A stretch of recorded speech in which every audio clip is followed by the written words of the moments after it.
Tere sõbrad, tere tulemast minu kanalile.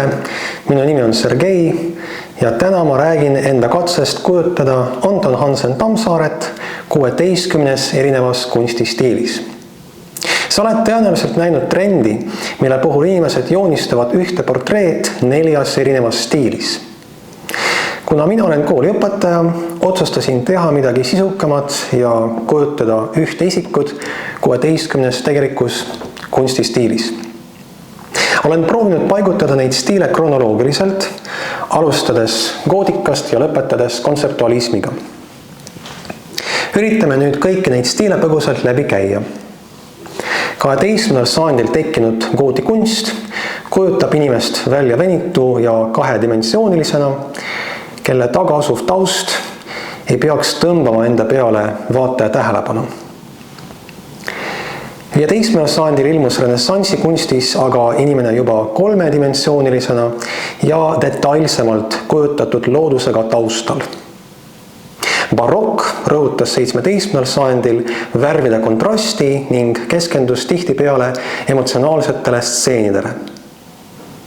Sellele reaktsioonina välja kujunenud rokoko 18. sajandil eelistas helesiniseid ja helerohelisi värve ning pigem hoidus emotsionaalsetest süžeedest. Realism proovis 19. sajandil edastada stseene igapäevaelust võimalikult lähedaselt reaalsusele. Samal sajandil jäi impressionism truuks maailma realistliku kujutamise juurde, kuid kasutas silmatorkavamaid pinslitõmbeid, et vahendada liikumist. Postimpressionismi puhul 19. sajandi lõpus on samuti näha silmapaistvaid pinslitõmbeid, samal ajal aga see eksperimenteeris rohkem värvi ja valgusega. Sümbolismi esindajad vahendasid oma mõtteid kunstiteostes läbi sümbolite. Olgu öeldud, et viimased stiilid, ehk siis postimpressionism, sümbolism, aga tegelikult ka jugend, millest ma kohe hakkan rääkima, et me kõik assotsieerime neid 19. sajandi lõpuga. Nüüd jugend kasutas paindlikke kõverjooni, mis meenutavad lillekõrsi.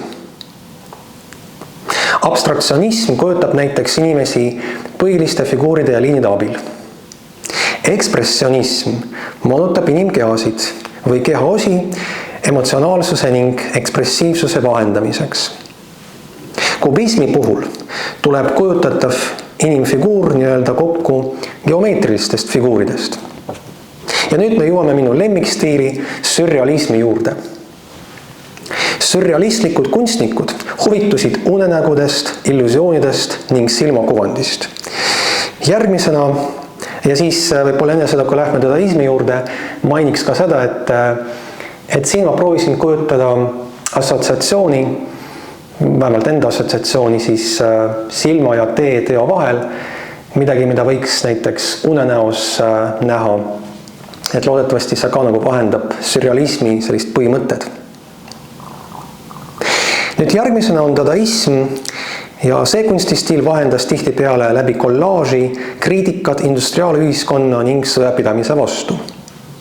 See peaosa on võetud internetist, võib-olla sa mäletad veel aega, et kui olid veel kroonid, Eesti kroonid, just 25 kroonilisel kupüüril paiknes Tammsaare portree.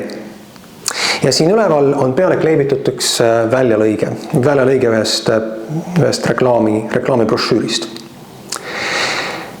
Pärast teist maailmasõda tõusis esile popkunst, mis näitlikustab oma loovingus tarbimisühiskonda ja pidavat reklaamimist. Nõnda kujutas näiteks Ameerika popkunsti esindaja Roy Lichtenstein oma tegelasi nii, nagu seda tegid koomiksite illustraatorid.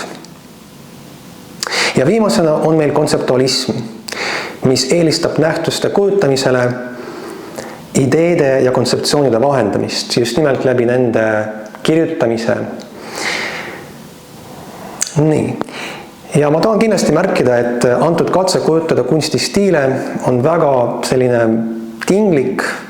See joonistus kajastab käsitletud stiile ikkagi pealiskaudselt ja muidugi ei ammenda kõiki kunstistiile ja tõenäoliselt ka iga eraldi võetud kunstistiili loomust, olemust täiel määral.